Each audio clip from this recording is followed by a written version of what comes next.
Hello everyone, welcome back to D-Day at Peleliu.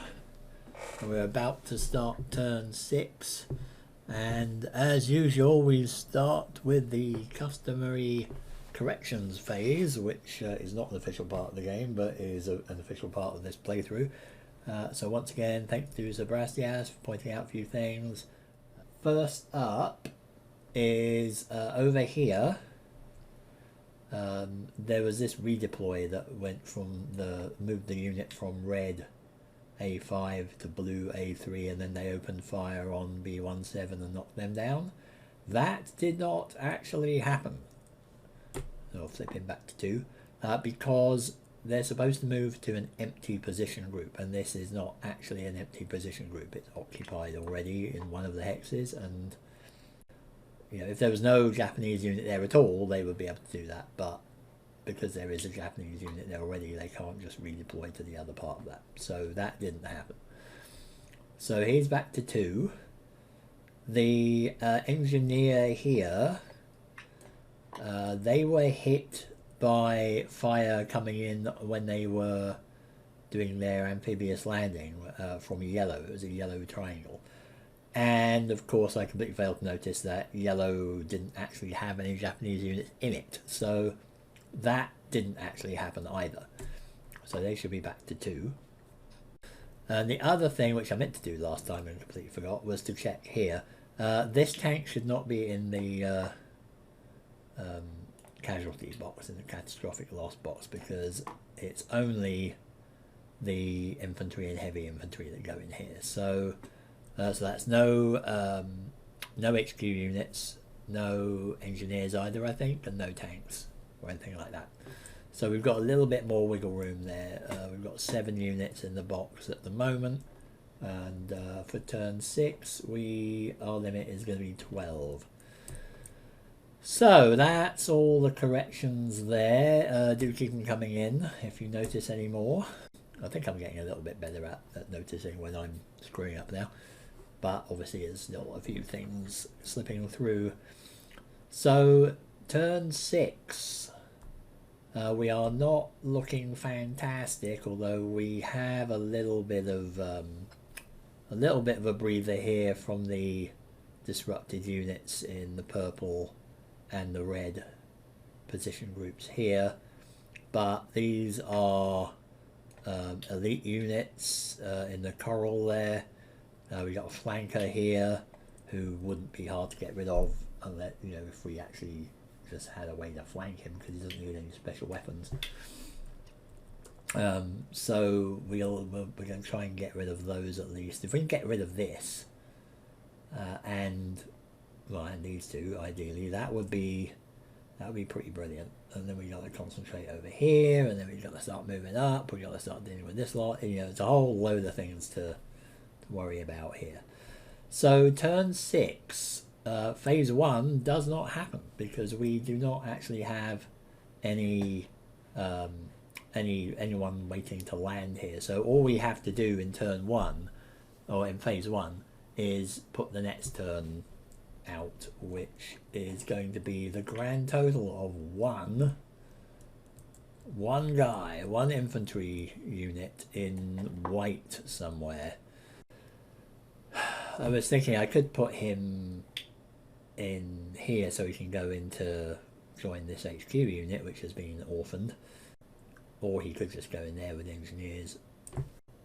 We may be able to get rid of this guy, but trouble is we have close combat here. We have to do close combat to get rid of this guy, and that is going to be a pain.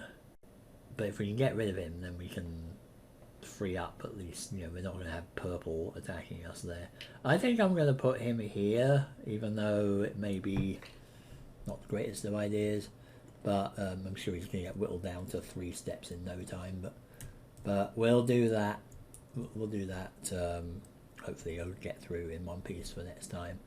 So that's it. That's the amphibious landing phase, basically, for this turn. Now the event card. Let's see what dastardly things are going to happen now. Ooh, Yuck. Okay.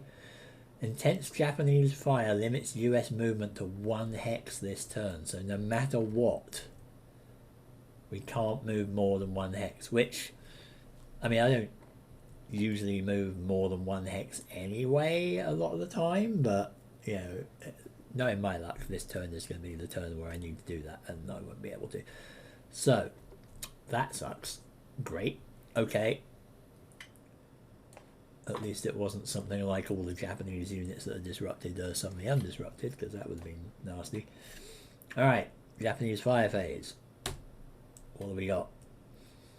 Red, purple, blue, diamond.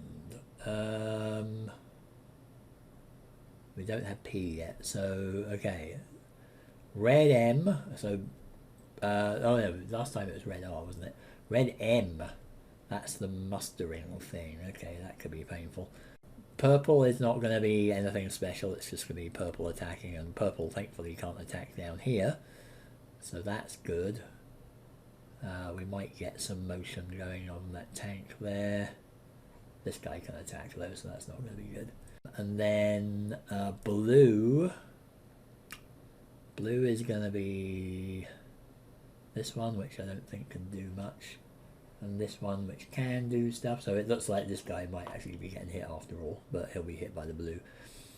But let me go away and figure that out, and I'll be back in a sec once I have sorted out who's firing at who. Okay, so not as horrible as I thought it might be, but it's still not great. So what we've got, we'll start with the red on the left. So we have a red M. Let me just bring this down here and we can see that a little better. We have a red M, and that is going to allow this guy to do a mortar attack because he doesn't have anyone in his field of fire.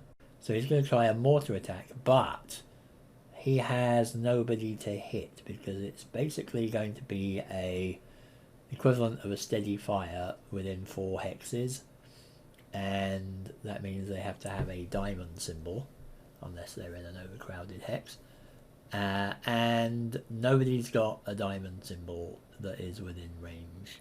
This guy does, but he's not within range, he's further out. So this one does nothing, he's basically ineffective. This blue up here can't do anything because there's nobody to fire at.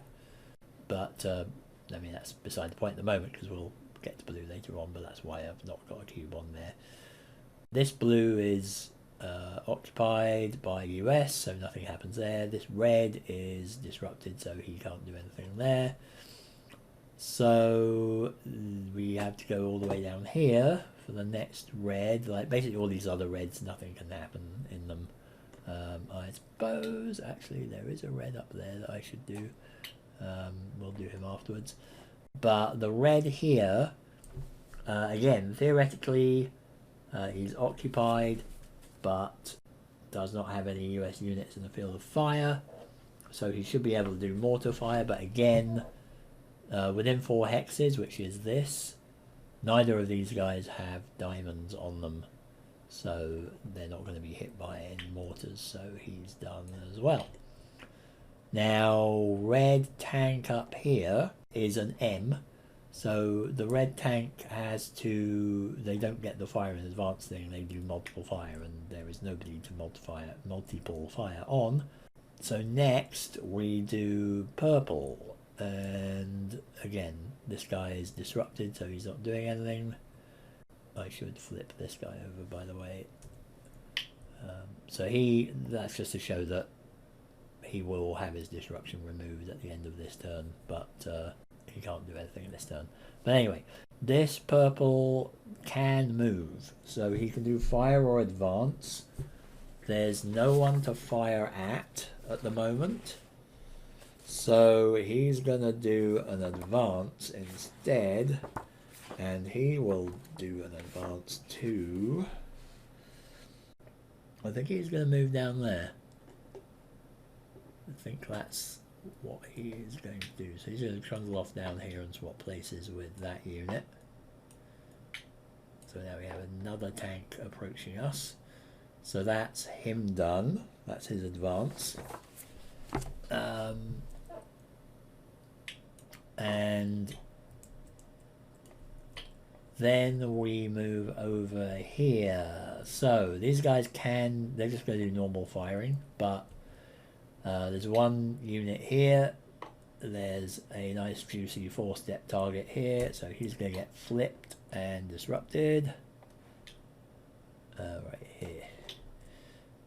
So F25 is knocked down as I kind of suspected they would be. Now this one's got 2 hexes, or 2 units on him. The concentrated fire area is here. This guy can't be hit because he's got steady fire and there's plenty of targets to attack down here. So he's going to hit 2 of these, and unfortunately everything down here that, you know, the biggest number of steps on them is 3, so that's going to reduce them. And I figured they would hit K37 and G25. So that's it, K37, because that's the closest one. But we now have 2 more units in the casualty box. So it's K37 and G25, which are also disrupted. Again, not great. Gets us closer to that limit. And then, so that's them. And that's them. And then the blue, this one's already moved from there, so that isn't a thing now. No blue here. Blues anywhere else can't do anything. This guy can fire, and he's basically going to just hit B17, flip him back to where he was. So he had a brief respite, but now he's back to being a one-step unit. And that is it. And yeah, that's because it's intense fire, so it doesn't matter what symbol he has. I think that's it for the Japanese fire. Now red, purple and blue are undisrupted, and they are now undisrupted. Poop. Oh, that doesn't help, does it? Okay. Not as good, because that means that if I was hoping to do close combats or anything, they're now harder to take down. So where are we? We are on 9 units and we've got a limit of 12. Okay. So, second event phase. Let's see how badly this is going to go for us now. Is it Japanese all go to sleep and have a day off? That'd be great. But no, it's going to be adding a depth marker to a Japanese unit. Of course it is. And it's probably, let's see who we can even add a depth marker to. So blue is going to get the depth marker. Fantastic. So yeah, I mean, time goes on. If you don't kill them, they just get tougher. And that is not great at all. Right. Okay, that's it for that one. US HQ phase, we do not have that yet, but we will next turn, so we'll see what that does if we get there. And then we get to the US action phase, so once more I will be back when I have figured that out. Alright, I think I am good to go. Hopefully I can remember everything I was planning. So let's start on the left, on the north side here. So again, I put the cubes out just to mark who has actions. Straight white cubes like this are free actions, and rotated ones like this are one of the 2 US actions that I get. And in this case, the ones that I've got 2 cubes high are the things I'm actually doing stuff with. So, first up, this troublesome elite unit that's dug into the corals here. what I am going to do here is something a little interesting. I am going to barrage him with this tank. So he's going to get a free command from the Polar HQ here. We're going to barrage from here. Now there is no intervening brush. There is no brush crossing into this hex from 0215 or anywhere else. So that is a clear shot for the barrage. Now, the way that works is you can only do that on revealed units, which it is. And it is within range. That's a range of 3. And we are going to see if we can at least disrupt him. It's not very likely. So we've got to look on a different table here. And the only way we're going to be able to disrupt that unit is if we draw a card that has a barraging unit's target symbol on it. Now, ordinarily, you look on the you look at the strength of the barraging unit, and it's a 3. But this is in coral, so you look at the column to the left. It's shifted 1 down because it's coral, which is interesting. I thought coral would be kind of more damaging for units that are hiding in coral because you've got lots of sharp debris flying around. I suppose it's also harder cover as well though. So what we do is we draw 1 fire card and we see what we get, and if it's a triangle on it then we have disrupted him, and if it's not then we have not. So what do we got? A circle! So sadly we have not disrupted him with a barrage.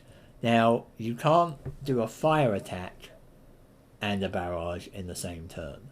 You can enter a hex after a barrage though, and that is what we are going to do. So this one was an attempt to soften him up. These guys are just like, well, screw it, we're charging in. We're going to do a close combat. Now that happens at the end of the turn, so we'll come back to that. And that could be very messy. But that's what we're going to do. Either we have to keep these guys suppressed, like disrupted, all the time, or we have to face them in close combat, and it's gonna be nasty no matter what. So this way we've got roughly equal, I mean I wouldn't say equal odds, but we're going to be drawing the same amount of cards, so who knows what that'll do, but it's better than having less cards than they will. So we'll get back to that one later on. Now over here we are going to be doing a flanking attack with these guys. Again, both these units can do something. So what I'm intending is that we have B15 here and E25 here, and E21 is disrupted so you can't do anything. But E25 and B15 can attack. We're going to use one of our US actions to do this. They can attack them, they can flank, they don't, at the moment, don't need any special weapons. I'm hoping that whatever this depth marker is not a mortar or anything like that, because if it is, I'm screwed. But between these I've got a demolition, a bazooka, a radio, another demolition, and a Browning. So anything else I think we're good. If we manage to kill these guys, I will then move this guy in, because he's not going to be involved in the attack. I can move him into that hex and we can take the red hex and we don't have to worry about that anymore. So that's the plan. Now this is just going to be a normal fire, so not close combat or anything. So let's see what happens here. So we have flanking 1. We've got 5, 6, 7, 8 strength on that one. So we are good. We definitely double the attack, more than double the attack rating. So what we do is we reveal the depth counter. And of course it's a flipping close combat, isn't it? God damn it. Okay. Brilliant. Anything but that. Then I would have been fine. But okay. So this changes everything. So we have not got the required weapons. So that means we have at least double. It's a revealed depth marker now. So Japanese disrupted and optional attrition is a result on that one. And optional attrition, at your option, you may remove a step from an adjacent attacking US unit of your choice and eliminate the depth marker. How about I'd rather remove it from B15 because if I do that for him, that means he's going to go to the casualty box.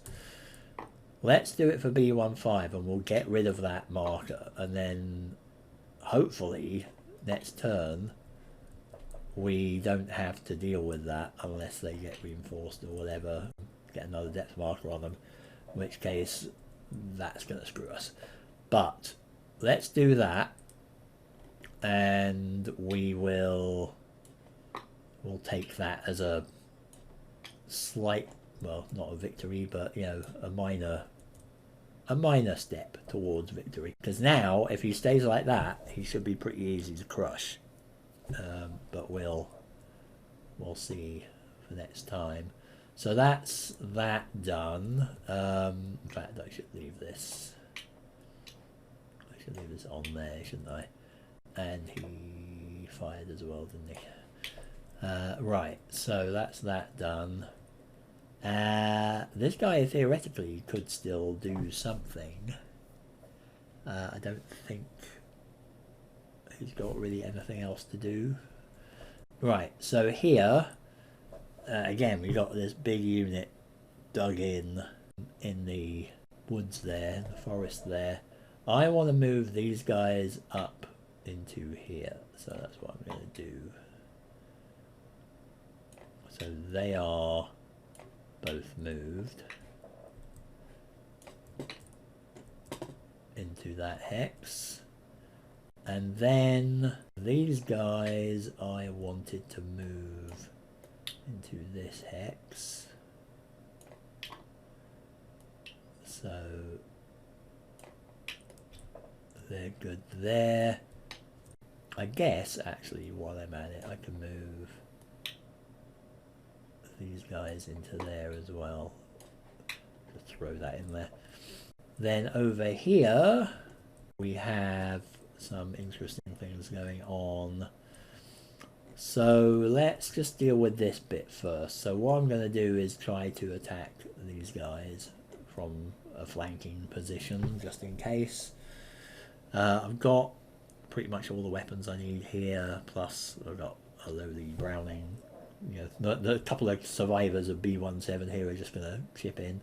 Now, trouble is, that guy is going to be doubled because he's in jungle. And jungle doubles the unit strength but not the depth. So whatever this is going to be doubled. And I've got a strength of 7, 8, 9. I think that should be enough at least to, well, it should be enough at least to be greater than his attack strength, because I don't think there's anyone, well, I don't think this can start off higher than 4. Of course, with the depth there it might. But let's go for it. We need to see what's going on here. So let's go for that. Reveal the unit. And of course it's close combat one, isn't it? Oh, good God. Right. Well, I've got way more. I mean, it's strength 2. But, let's see. Japanese unit, an unrevealed depth marker. We don't have the required weapons, but I've got at least double. And that means Japanese are disrupted. So, I mean, not great, but better than nothing, I guess. But we haven't done anything else with that, unfortunately. So that's it for that. And then what I wanted to do here was move these guys up here, and then move the Hanneken HQ and the heavy weapon unit into there. And that, I think, was it for the main actions. So, right, anyone who has a counter on them, or a cube on them, has done something, and anyone who hasn't has not. So these guys I can't do anything with now because the HQ has moved, but I wasn't really going to do anything with them anyway. This lot are done. This guy can stay here. He's done, he's done, he's done. This guy can't really go anywhere at all. He's done. He could do something, but he's going to stay put. He is unable to do anything as well, really. I mean, he could move over there, but it doesn't really achieve anything. These guys could move into there. Is that going to help them? They're actually a little bit safer. Well, they could be hit by the brown there, which I'm not a big fan of. And I just don't know what's going on otherwise there. Well, we've got to see what happens with this combat. But yeah, I think all the rest of this is okay. So let's get into the close combat here. So this is that's always the last thing that happens. So this is fun times. So first we reveal everything in the hex. And that is NA3.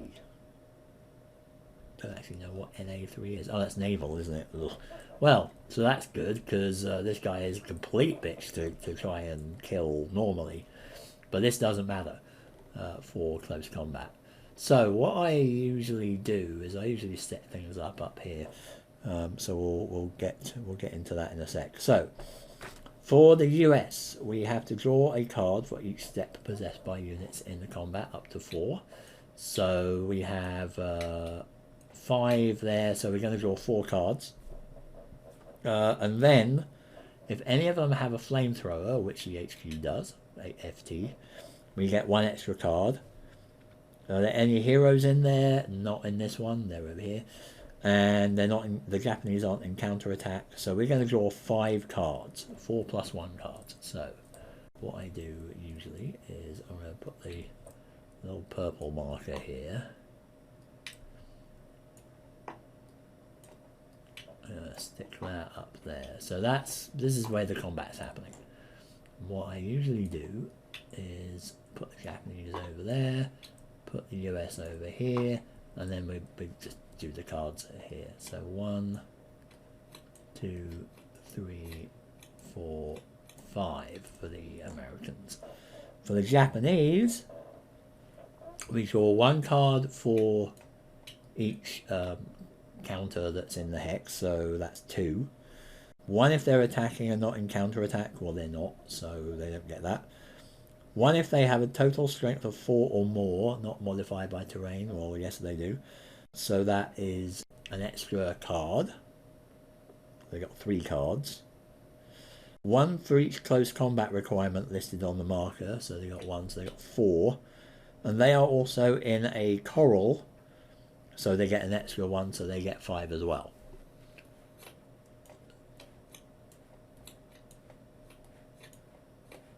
Okay. First, we draw a Japanese card, and we'll see what that says. Okay, US fire on counter attack, close combat thing. The position is a purple. So if any of these things are purple, then something has happened. But first up, the event on here is US fire on counter-attack. This is not a counter-attack. That's a special event that affects the Japanese. So this doesn't apply. It does not show the colour of the position, so nothing happens. That's, you know, it's got a... If it did have a purple, it would count as a hit, and we do lose a card from the US. But we do not. So that is good. Okay, I'm going to move these over here and this over here. Give us a bit more room. Okay, so now they've drawn one card. They've missed. US gets a purple. Nice. So US gets a purple. There is no event on here. Nothing saying CC, but we have a purple. That means that the Japanese are going to take some damage. We discard the top card from the Japanese pile, so they lose a card, so that's good. And if they're not disrupted, which they're not, then they become disrupted, so that's good. It's made it, that's one hit down for them. So basically, they get disrupted first, if they're not disrupted already. The next hit will take out the depth marker. The next hit will take out the unit, and therefore everything. So, if we start losing things over here, then we're gonna be losing steps as well. So that's not great for us. Now they're reduced by one card. So this is, you know, there may come a time where we have cards and they don't, if we damage them enough. So that'd be good. So Japanese. We just go back to that. Again, no purple. Nothing happens. That is exactly what we want to see. US. No purple, but you get a CC reinforce. Damn. Okay, if we had a purple on the US card, that would cancel out the reinforce. But, unfortunately, we add a card to the Japanese pile. That's it. That's it. So they actually get a card. Now, the interesting thing is, do I put that on the top or on the bottom? I think I'd actually put that on the bottom. I don't know if it makes a difference, but, you know, I want to put it at the end, right? So they get extra stuff at the end rather than now. That was us. So they're back to 3 again. Japanese. No purple again. We're good. US. Again, no purple. But US fire on counter-attack. Again, we don't have that going. So we're stalemating so far. Japanese. Damn it. They've got a purple. And a CC US fire on counter-attack, which again doesn't mean anything. But they got a purple. So, purple on us means discard the top card from the US pile and lose a step. Let's lose it from the HQ. Okay, so that was a Japanese on us. So we've got one card left. So we're not going to really be able to take them out. Ah! Damn it. So yeah, if they get a reinforce and we've got a purple, then they cancel out. So, but that means that the reinforce doesn't happen and the hit doesn't happen. So unfortunately, we do not hit them. And then, do they get one last thing? They do not. So the net result of all of that back and forthing is I lost, you know, the HQ lost a step and they got disrupted. So that sucks a bit. Now that means the combat ended by exhaustion. So the US units surviving the close combat go back into the hex that they came from, basically, and they are disrupted. The Japanese units would also be disrupted anyway. So they came in from the hex next to them. So they go back down here. So hang on a minute. I could not put them all on top of each other, but these guys are disrupted. So that was not as effective as I hoped it would be, but I mean, at least it got them down one. But that's how close combat works. So it's not actually that painful to understand, really. But pretty random, and it could result in unit losses as well, which is quite risky though. Like, you know, if they got really lucky on their rolls, I could have, you know, lost both of these units, basically, both of these units. So I think that is it. Now, oh yeah, hang on. These are disrupted in the US action phase, so they're not going to be able to do anything next turn, which also sucks. I just realised I goofed a little bit there, because close combat's the last thing that happens, and what I really should have done is I should have moved these units into, or some of the units into here, because that would have allowed me to actually try again next turn, but I didn't know that these would be disrupted. So I know it's a solo game, I could just go, oh yeah, I'll just make that, you know, retroactively do that, but I won't. We'll play it by the rules here. But yeah, it would have been nice if I had moved. I could have moved, because these had free actions, I could have moved A11 and HQ31 into here, and then we could have used them to attack next time, because these guys can't. But c'est la guerre. I think that's everything. So now the only thing that's left to do is remove the disrupted counters from people that need to have them removed. Did I mess that up? I think B17 got hit, didn't he?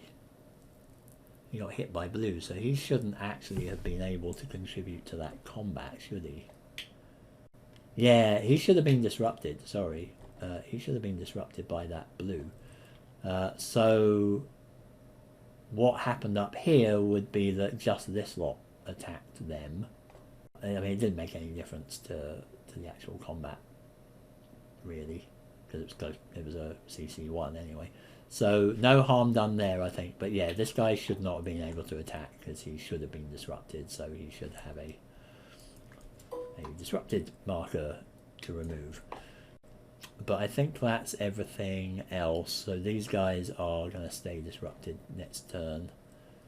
And I believe that is it for the end of turn. Sorry if you can hear the beeping outside, some car alarm going off. And we check the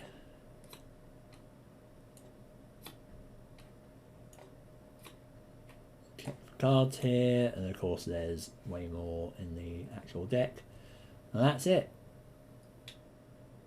So we are going to start turn 7 next, and that will be next time. So see you next time for turn 7.